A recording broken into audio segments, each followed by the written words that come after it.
লংকা পৌৰসভাৰ অনাস্থাৰ বিষয়ে স্পষ্টীকৰণ 6 কমিছনাৰ আইনমতে ভংগ হল লংকা পৌৰসভা অনাস্থা ভোটত পৰাজয় পৌৰসভা নেত্ৰী পাৰমিতা ৰয় সাহাৰ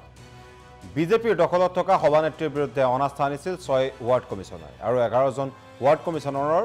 6 জনে অনাস্থা প্ৰকাশ কৰি ভোট প্ৰদান কৰে আৰু পৌৰপতি আৰু উপসভাপতি অনাস্থা ভোট মানি লবলৈ সন্মতি নহল পৌৰসভাৰ নতুন ভোট গঠনৰ বাবে আবেদন 6 ৱাৰ্ড কমিছনাৰ 2025 তারিখে আমি 6 জনের সদস্য মিলি চেয়ারম্যান পারমিতা রয় সাহা আর ভাইস চেয়ারম্যান রামপ্রসাদ রায়ের বিরুদ্ধে আমি অনাস্থা আনিছিলো সেই মর্মে উচ্চ ন্যায়ালয়ে 18/7/2025 মতলব যোৱাকালি আমাৰ চেয়াৰম্যান মহোদয়ে আমাৰ আমন্ত্ৰণ দি মিটিংখন অনুষ্ঠিত কৰাৰ কাৰণে দিছিলে তে আমি সকলোৱে যোৱাকালি 11টামান বজাত আমি উপস্থিত হয়েছিলো 11 জন সদস্যৰ লগতে আমাৰ সন্মানীয় লামডিং সমষ্টিৰ বিধায়ক শ্ৰীমন্ত ডাঙৰীয়া উপস্থিত হৈছিলে তাতে আমি টোটাল 12 জন সদস্য তাতে আমি উপস্থিত থাকো তাৰ পিছত আমি মিটিংৰ সোমোৱাৰ পিছত দেখা গ'ল যে আমাৰ সাংসদ মানে এমপি মহোদয় কামাখ্যা প্ৰসাদ ডাঙৰীয়া তেখেতে অনলাইন যোগে সেই মিটিংত উপস্থিত থাকে তাৰ পিছত আমাৰ সেই মিটিংৰে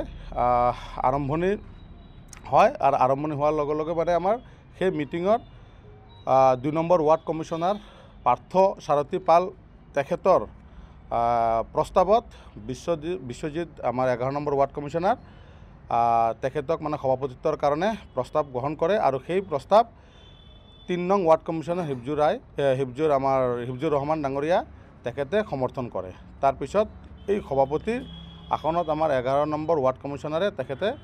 সভাপতি হৈ আসন গ্ৰহণ কৰে তাৰ পিছতে বিভিন্ন আলাপ আলোচনা কৰাৰ লংকা পৌৰসভাৰ অনাস্থাৰ বিষয়ে স্পষ্টীকৰণ 6 কমিছনাৰ আইনমতে ভংগ হল লংকা পৌৰসভা অনাস্থা ভোটত পৰাজয় পৌৰসভা নেত্ৰী পাৰমিতা ৰয় সাহাৰ বিজেপিৰ দখলত থকা সভানেত্ৰীৰ বিৰুদ্ধে অনাস্থা আনিছিল 6 ৱাৰ্ড কমিছনাৰ আৰু 11 জন ৱাৰ্ড কমিছনাৰৰ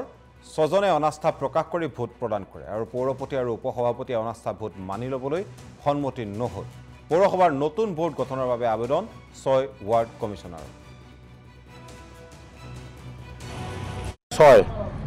2025 তারিখে আমি 6 জনের সদস্য মিলি চেয়ারম্যান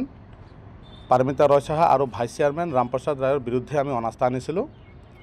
সেই মর্মে উচ্চ ন্যায়ালয়ে 18/7/2025 মতলব যোৱাকালি আমাৰ চেয়াৰম্যান মহোদয়ে আমাৰ আমন্ত্ৰণ দি মিটিংখন অনুষ্ঠিত কৰাৰ কাৰণে দিছিলে তে আমি সকলোৱে যোৱাকালি 11টামান বজাত আমি উপস্থিত হয়েছিলো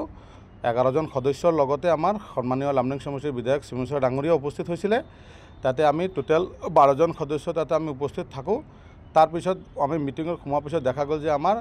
সাংসদ মানে এমপি মহোদয় কামাখ্যা প্ৰসাদ ডাঙৰীয়া তেখেতে অনলাইন যোগে সেই মিটিংত উপস্থিত থাকে তাৰ পিছত আমাৰ সেই মিটিংৰে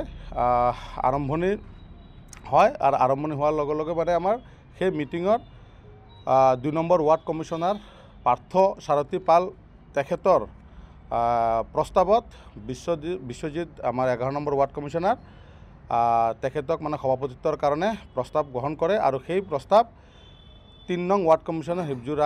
হিবজুৰ ৰহমান ডাঙৰীয়া তেখেতে সমৰ্থন কৰে তাৰ পিছত এই সভাপতিৰ আসনত আমাৰ 11 নম্বৰ ৱাৰ্ড কমিছনাৰে তেখেতে সভাপতি হৈ আসন গ্ৰহণ কৰে তাৰ পিছতে বিভিন্ন আলাপ আলোচনা কৰাৰ